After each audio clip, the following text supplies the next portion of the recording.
Hello and welcome to Pharmacy Inside Jobs, the PJ Pod series which aims to inspire you to take the next step in your career.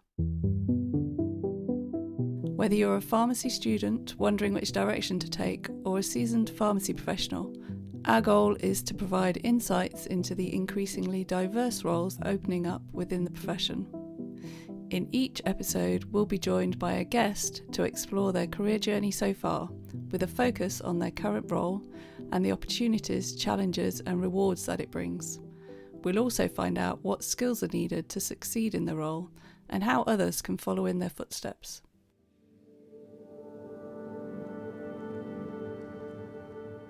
I'm your host, Dawn Connelly, and in this episode we welcome to the pod Sanjay Gudimetla.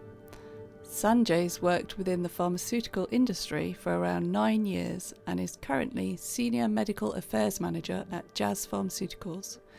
He's also a qualified final medical signatory, and if you don't already know what that is, you're about to find out. Before moving across to the pharmaceutical industry, Sanjay gained his independent prescriber qualification and worked within clinical practice, including roles in community pharmacy, primary and secondary care, so he's got a great perspective on the pros and cons of each sector. And given that he does now work in the private sector, I suppose I should say that the views he expresses in our chat are his own and don't necessarily represent those of his past or current employers. That said, I hope you enjoy our conversation. Okay, Nick. Right, so brilliant. Shall we get started then? Thanks so much for joining us, Sanjay, on the PJ Pod today. So maybe you could just start off by introducing yourself. Yeah, hi Dawn, thanks for having me. I'm Sanjay Gudimetla, currently work as a Senior Medical Affairs Manager at Jazz Pharmaceuticals, pharmacist by background. Okay, brilliant. And I was hoping that today you might be able to demystify some of the roles that pharmacists have in the pharmaceutical industry. So perhaps you could start by telling us what the purpose of a medical affairs team is and what sort of role you play in that. Yeah, sure. Thanks for a really good question, Dawn. I think you're absolutely right. I think there's a lot of maybe misunderstandings and some misconceptions about the role of pharmacists in the industry. So yeah, I work within medical affairs, which is one function within a pharmaceutical company. And the primary objective is to really provide clinical and scientific support for the products that the pharmaceutical company manufactures and then promotes, and really being that medical face for that company. So medical affairs, in essence, acts as a bit of a bridge between the industry and the wider medical community. So, you have to build and maintain relationships with key opinion leaders, so influential HCPs, patient groups, for example. And ultimately, the role is to help prescribers make informed decisions to help benefit patient care. So within that, you have to work cross-functionally with internal colleagues, so the likes of marketing, market access, public affairs, sales, training departments, and that's to essentially help effectively link science and commercial activity together. So I think that's a broad overview of kind of the pharmacist role within medical affairs. Yeah, and can that be quite tricky sometimes, sort of linking together that sort of sales aspect, I suppose, and then the scientific aspect of... Yeah, sure. So I think the first thing to really hammer home is medical affairs isn't about sales per se. It's more focused on the science, and you do have to have some commercial understanding and interest because you're working for a company that, markets its products, no doubt. But as a pharmacist, you're a medicines expert and you have that clinical knowledge and that scientific expertise all the way from your university days through to practicing maybe in the hospital community or any other sector within pharmacy. So it's really ensuring that what you do around the product is coming from that scientific angle. And medical affairs roles are non-promotional, as they call it in pharma. So, promotional roles are ones that you might see going and doing the sales side of things. So, for example, your sales reps.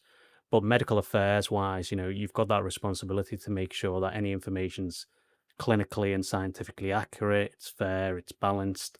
So yes, it may be tricky in the sense of having to work around certain challenges, but your role predominantly is to make sure that patient care is maintained and improved. What do you think would happen if your role sort of didn't exist? If you see what I mean? Yeah, I think medical affairs is a really broad role, and it has an important role within pharma in terms of what it's meant to be demonstrating as an output for healthcare professionals and patients. So I think without that role, there would potentially be a risk to patient safety, and part of that is actually because you as a medical affairs function have to ensure that you're utilizing your products in a safe and effective manner. So it's a really important role. There's a lot of value to having pharmacists in medical affairs.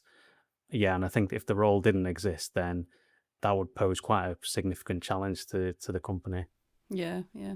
And I think you said that you were a final medical signatory. Have I got that right? Yes, that's right. Yes. Perhaps you could tell us a little bit more about that role and what that involves. Yeah, sure. Yeah. So a medical signatory in the broad sense checks the medical accuracy of kind of scientific materials and arrangements of various content to make sure it's all accurate, fair, and balanced. And again, that's to ensure that you're complying with legal, ethical standards, which are in the ABPI Code of Practice. So UK Pharma acts to self-regulation, and it's important for the final medical signatory, who can either be a UK registered pharmacist or a medic, or in the case of dental products, a UK registered dentist. And it's really to make sure that, anything that you sign off, that's all accurate, and that can go into the market and ensure that patient safety is not compromised. And again, it's to help prescribers make those decisions around clinical data and how they can translate that into their own clinical practice. So it's a really important role. It's a really responsible role. And part of that involves having to get trained and assessed to kind of the ABPI code via the company. So it varies depending on what company you work at. Everyone has a different procedure, but there's an element of training, and then there's an element of having to pass kind of an exam or competencies before you're allowed to go and do the signatory aspect. And you get registered with the MHRA, and you have to get registered with the PMCPA, who are essentially the Prescriptions Medicines Code of Practice Authority, who administer the code at arm's length from the ABPI. So Okay.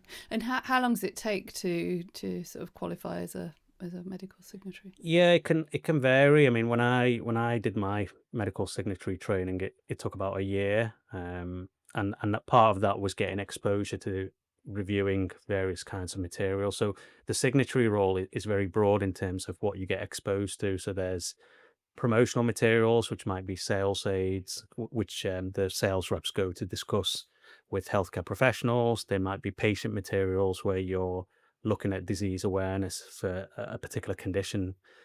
So it's really varied, and the ABPI code has a number of different clauses. So you have to become an expert in those and understand how you can utilize them in your day-to-day practice. So as I say, it varies depending on the company, but usually that's something that the company will explain to you before you start on the final signatory course. And sometimes they expect you to do a period of review beforehand. And I think, having worked in both hospital and community and a bit of GP practice in the past, it's similar to how you're expected to, if you're doing dispensary work, you're expected to do accuracy checking logs for a period of time before you become a final checker on your own, and Yeah. someone signs off after you. So it's a similar principle in that way. And you've probably followed the MEP as a pharmacist Hmm. when you're reviewing prescriptions, and the ABPI code, in my view, it is a similar principle. Yeah. So that's the Medicines Ethics and Practice Guide, isn't it? The MEP. Yes, yeah, exactly. Yeah. Yeah. So you mentioned they're signing off things. Does that mean that the buck stops with you? And is that quite a high pressure sort of role? Yeah, so as a final medical signatory, you're accountable for, doing that activity, or signing off that particular material, whether that's aimed at patients, whether that's aimed at healthcare professionals. So yes, you are accountable. And I sometimes see it no different to signing off a prescription. If you sign off a prescription, you're held responsible if anything does go wrong. So there is pressure. There's, essentially, when you've got so much responsibility, but because you're trained and you get experienced, you start to think it's similar in a way to when you first start off signing prescriptions, and you take the medicine out of the bag maybe 10 times to check it's the right thing, and then Yeah. over the years, you start to do it a bit quicker. So yeah, with experience, you get faster, and you have to find that ground between making sure it's ethical, legal, and you meet all the code requirements alongside ensuring that you're comfortable signing it off. Hmm. But there's a lot of stakeholders involved in that decisions as well, from kind of concept through to final delivery of either that material, project, or activity. But yes, you obviously input into that from an early stage, and then Mm. your final signature is essentially you saying, "I'm happy for this to be released into the market," for example. And in terms of medical affairs, what sort of activities do you get involved with there? Yeah, it's really broad. So, in terms of medical affairs activities, medical education is a key one. So, educating healthcare professionals on a disease area or diagnostics, for example. So, really enhancing their knowledge, helping run trials, so they can be phase 4 trials, or perhaps even giving input into earlier phase trials. You run advisory boards, which is essentially a mechanism to try and get input on perhaps a really important question to the business. And you might be doing that with healthcare professionals or patients per se, and also kind of training is a big component. So training your sales force on the clinical data, on the SPC, working with your marketing colleagues to come up with marketing campaigns that are both clinically and commercially relevant, but also maintaining patient safety at the same time. So it's really broad, and you go to conferences, both national and international. So, I've had the opportunity to go from the likes of Dubai to America to Malta to go and gather insights and then bring them back in house to see how we can utilize those insights. It's really broad, and that's why it's really interesting, because you're learning something new every day, and you're having to overcome challenges on a regular basis. And do you need any other sort of specific training or qualifications to sort of work within the pharmaceutical industry? I know when I was a pharmacy student, you're always told, oh, if you want to work in the industry, you need a PhD.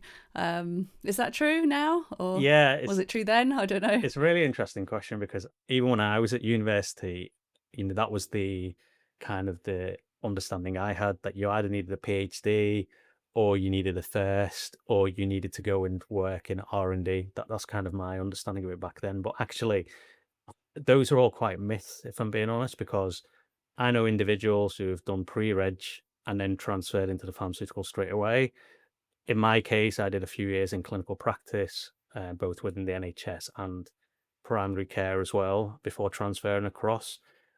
And I think for those who have an interest in doing a PhD or an MBA, I think it's great, and it's great to expand your horizons and your skill set, no doubt. But it's not a requirement to enter the pharmaceutical industry on that front.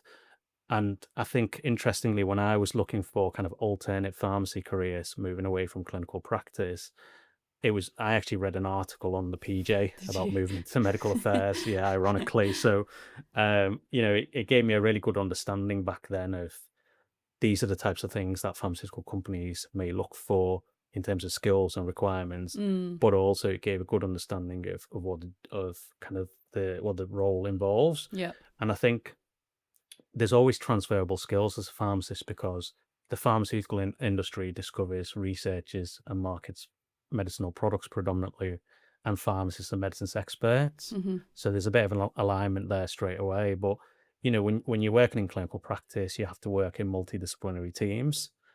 Likewise, when you're working in the pharmaceutical company, you work within cross-functional teams, and those skills around good communication, being solutions oriented, working under pressure, they're all transferable.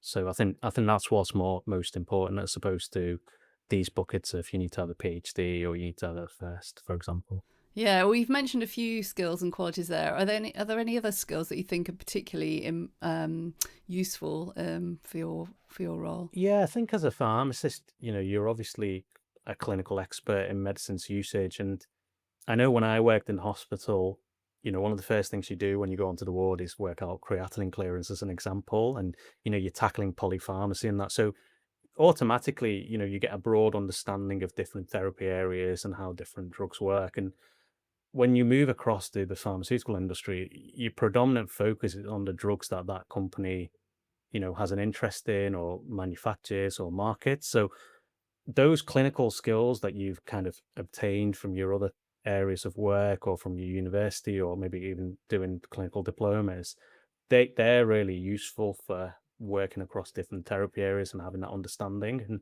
in my job now, I don't do creatinine clearance on a day-to-day basis, but as a medical signatory, I might have to utilize clinical knowledge around renal impairment in terms of assessing claims for that medicine. So there's a bit of overlap in that regards. And I think solutions being really solutions focused is another important skill. And if I think back to my days in clinical practice and seeing interactions between two or three drugs, you have to find alternatives to those interactions, right? You can't just turn around and say, no, you can't use any of these drugs. And it's the same in pharma in a way. If you come across a challenge, you need to try and find solutions around it. And I think as a pharmacist, you have that skill set and you're equipped to do that personally. So I think that's another really important skill to have. Yeah. I was wondering if you could sort of describe maybe a challenging situation that you've been in your role and sort of how you dealt with that, just to give people an idea of what sort of things that you get tasked with. So when I worked in the NHS, one of the rotations I did was in medical information. And I think in medical information, when you're working in clinical practice, you're involved in giving a lot of advice and, dealing with lots of different situations. And when I transferred into the pharmaceutical industry, one of my first roles when I initially started was in medical information. And it's a very different type of role. So the challenge with medical information in pharma, or should I say, the kind of principles around it are that you try and provide fact. You can't give advice. You have to tell the patient to go back to their treating healthcare professional. So I recall in my early days, I had a phone call from a patient, and they really wanted me to give advice because they realized I was a pharmacist, and it was just really challenging for them, for me to explain to them that I can't provide advice. I can only give them guidance from maybe the patient information leaflet, and then go back to that treating healthcare professional for that relationship that they've already got. Um, and it was only through patience and explaining the situation that they eventually agreed to that. But I think as a pharmacist, you're seen as that face, aren't you? If you go into community pharmacy, you can walk up to the counter and ask for advice on anything. But when you're doing that similar type of role in pharma, you're bound by a few other regulations and, restrictions. Yeah, and how do you find that sort of balance between, I guess, sort of the traditional patients facing role and the sort of more corporate parts of the job? Like, do you miss the patient contact, or do you have any patient contact now? Yeah, I really enjoyed the patient contacts when I worked in the NHS, and also in retail and GP practice. I think that was a very different job to what I do now, no doubt. But I think for me, in this particular medical affairs component of pharma, you still do have interactions with patients. So sometimes you might have to do advisory boards with patients, which essentially involves you trying to gain advice on a specific topic. You might do disease awareness campaigns with patients where you get expert patients in to talk about their conditions and how they're managing with it. So there is still that patient interaction. Yes, it's not the same as, previous work that I used to do, no doubt, but you can still make a really meaningful difference to patients. Mm. And I think that's what's rewarding about working in the pharmaceutical industry, because it's not a case of you being away from patients. You still maintain that patient interaction, and kind of the overall objective is still to improve lives of many patients, by improving their disease management. So for me, you still get that, just in a slightly different way, if I'm being honest. Yeah, so I was going to ask about the most rewarding parts of the role. Is that what you'd say for that then? Yeah, I think that being able to influence that at a top level is really the most rewarding, because when you bring out new medicines, there's a lot of work that goes into it to bring it to ground level, whether that's through market access activities or marketing campaigns or insight gathering, things like that. That is it all done to make sure that the right patients end up on the right drug and you maintain patient safety. So for me, being able to do that at a more strategic level and at an earlier stage than what I used to do is definitely the most rewarding. And I think the beauty of pharma for me has been that when I worked in the NHS, you got to work in MDT teams, so multidisciplinary with doctors, nurses, physios, a large range of great people. And you still get to do that in pharma because you work with other healthcare professionals, both internally and externally. But you also get to work with people from other disciplines and backgrounds, so scientists, people with more marketing background, and you work with all of those guys to achieve the same goal, which is to improve patient outcomes. So for me, it's yeah, that's really rewarding. And is it quite a full on sort of career? Are you working a lot of hours a week or? So the actual hours, I work 37.5 hours, which is the same as I was doing in the NHS, to be honest, and it Yeah. pretty much mirrors most clinical contracts as far as I'm aware. There's no weekend working, there's no on-call working, so for me, that's a big plus because I can enjoy my weekends, I can enjoy my time off, and I think there's obviously going to be some times when you might have to be a bit flexible and work out of hours, but it's few and far between. And when you've got a supportive team and you've got others helping out with that, it's not so difficult, I would say. And I think I certainly don't miss doing on calls and waking up in the evenings. Yeah, definitely. And did you have any kind of preconceptions about the pharmaceutical industry before you went into your role? Yeah, I mean, I had an open mind to pharma because I wanted to try out an alternative route rather than the traditional route. So I'd done my prescribing course, and at that point, I decided I want to try something a bit different. So I had an open mind to it. And apart from the pharmaceutical journal article, some of my own research, what kind of helped me was having a specialist recruiter for the pharmaceutical industry. So I got my initial entry into pharma through a recruiter who gave me a bit of an oversight into it. Um, but I didn't think, or should I say, I didn't have the awareness back then that there was so much regulations. And even when I was moving from the NHS, I remember some of my colleagues asking me if I was going for a sales job because I think you get used to seeing sales reps, selling, and that's just the nature of the pharmaceutical industry. But there's just so much more that happens behind it. There's all these lots of different functions with many varied roles and different tasks. And I don't think I fully appreciated that looking from when I was a pharmacist, because to me, pharma back then was, they call them and promote medicines and that's that type of thing. I didn't realize. Yeah, that's the part you see, I suppose, as a practicing pharmacist, isn't it? Yeah, exactly. And I think when you're at university, you do a lot of formulation labs, right? So you make products. I think I used to make what was it, mouthwashes and creams and ointments. Suppositories, that's what Yeah, I remember. yeah.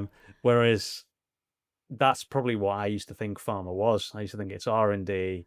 And I remember when I was at university, I applied to specials lab to get some experience in pharma, and that's all I knew back then. I didn't realize that there was a medical affairs function or any of the other functions. So yeah, I think for me, that was a big change when I moved across. Yeah.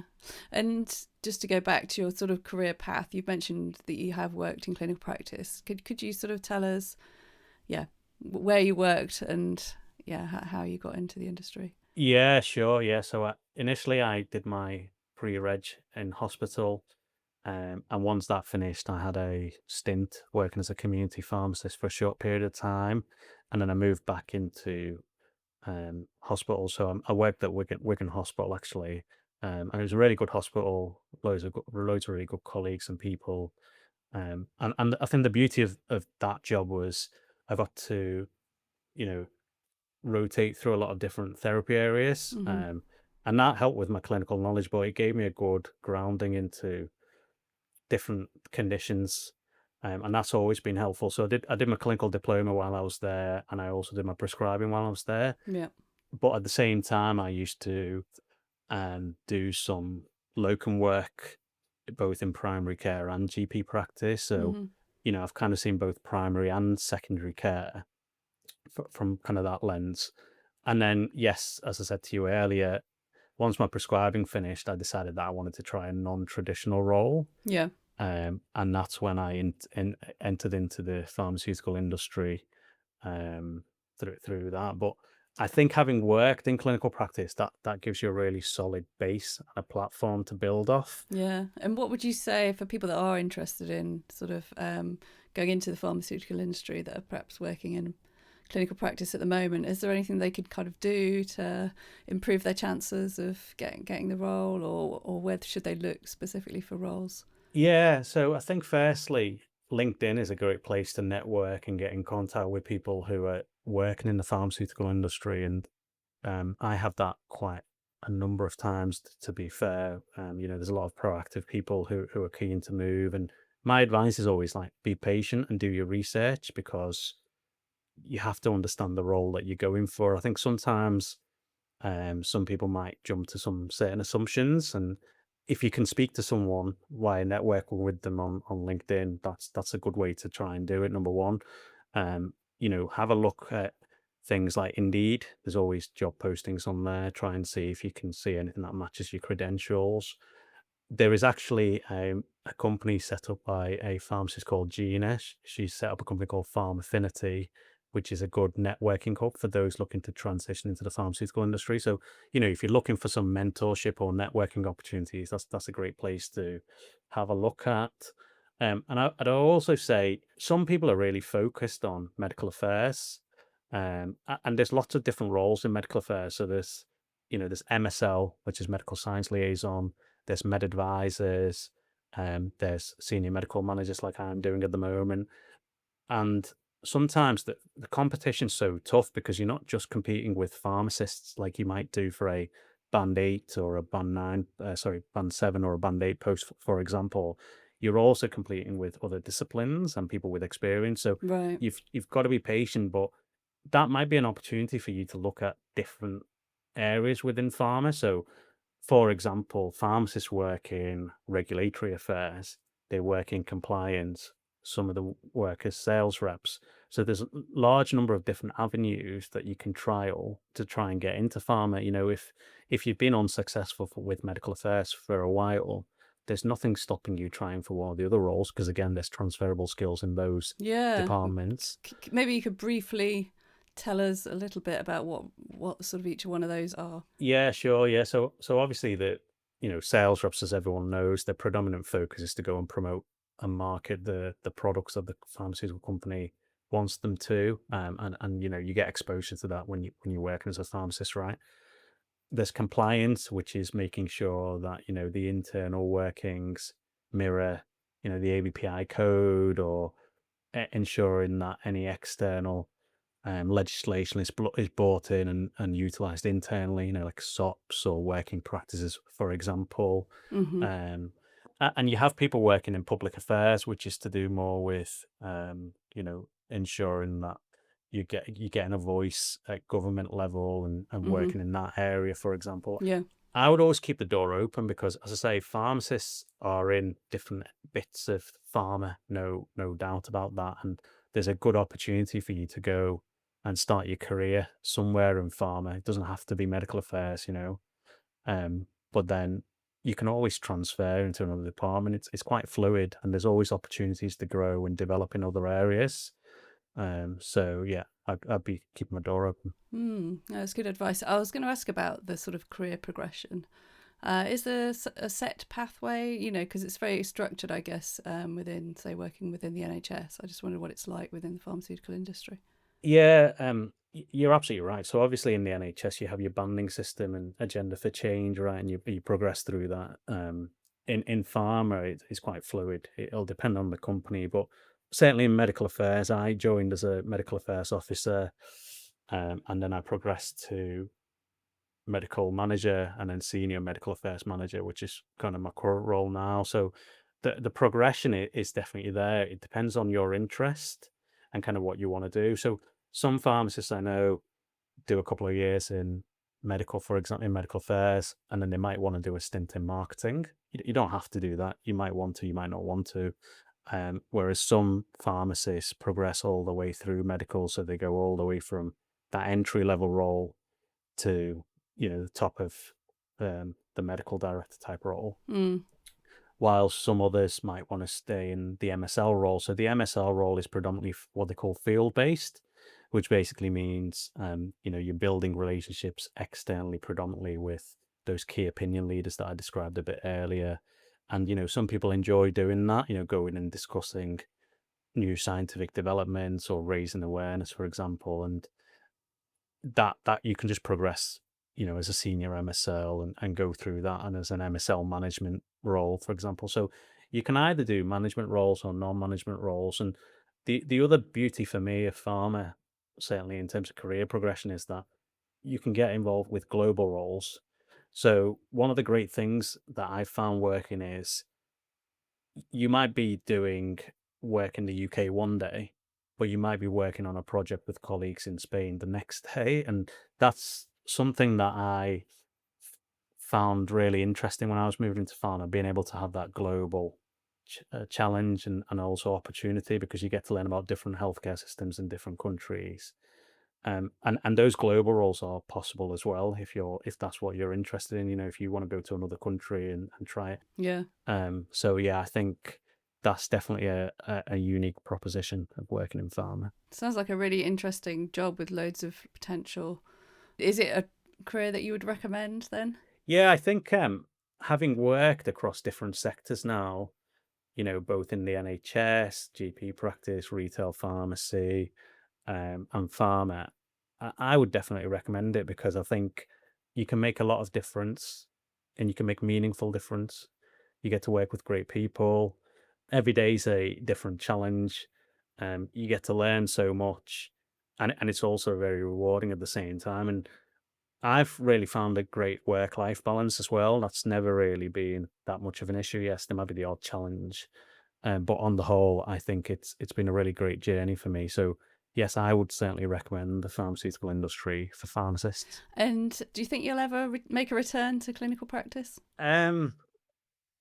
That is a tricky question now, because I like to always keep my door open, and you never know with things, because things can be unpredictable. But I think in pharma now, I've been in it so long, and I'm really happy with what I'm doing in pharma, and I've still got a lot to learn and develop in pharma. So I think that's my focus, certainly for now. And the NHS is obviously great. It did a lot for me before I moved into pharma, and it's something that I'll always hold close to my heart. So yeah, I don't want to say never, but equally, I think for now, pharma's my focus.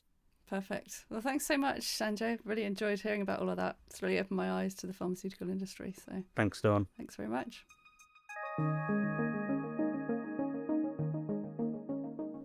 Thanks so much, Sanjay, for sharing all of that insight about working in the pharmaceutical industry.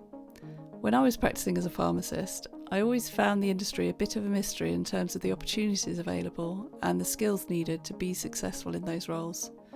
I think for me, the two big takeaways here were you don't need a PhD to work in the industry, and it is possible to achieve a work-life balance. I hope our conversation helped to demystify this kind of role for anyone contemplating their next career move. It did sound like there are plenty of opportunities out there for pharmacists. That's all for this episode of Pharmacy Inside Jobs. I hope you'll join us for the next one. Goodbye.